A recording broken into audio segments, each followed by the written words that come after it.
Saïda, dans l'ouest algérien, la salle Dounia Z a accueilli l'avant-première nationale du long-métrage La Première Ligne en marge de la 8e édition du Festival national de la littérature et du cinéma de la femme. L'événement a rassemblé réalisateurs, comédiens et passionnés du 7e art.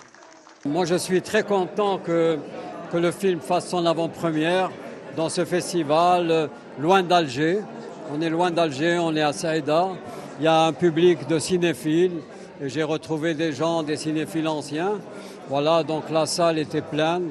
Et c'est ma première projection du film ici avec les Algériens.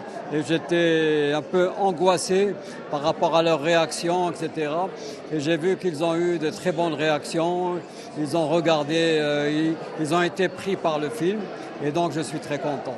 Et on est très content, la salle était archi comble, il y avait même des gens debout, ça a ri, ça s'est énervé, ça a réagi et c'est pour ça qu'on fait des films, pour faire réagir. On a eu un très beau débat aussi à la fin, qu'on a dû mettre un terme parce qu'il y avait plein de questions.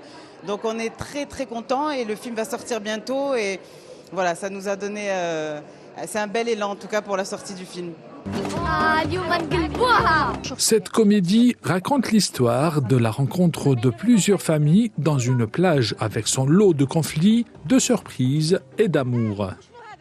C'est une comédie de mœurs, c'est-à-dire c'est pas un film comique où on rigole de la première image à la dernière image.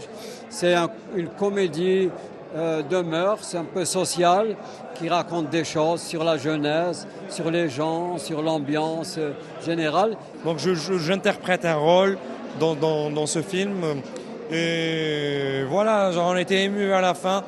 La réaction du public, elle était juste positive et ils nous ont applaudi. Le débat était magnifique. Je me retrouve comédien, actant dans les films de Mrzak Alouache. Donc c'est le summum de la fierté et surtout participer à cette très belle histoire d'amour sous couvert d'une petite tragédie. C'est une comédie dramatique. La Première Ligne est un film qui interroge aussi le vivre ensemble, les contradictions sociales et la quête éperdue d'amour et de liberté.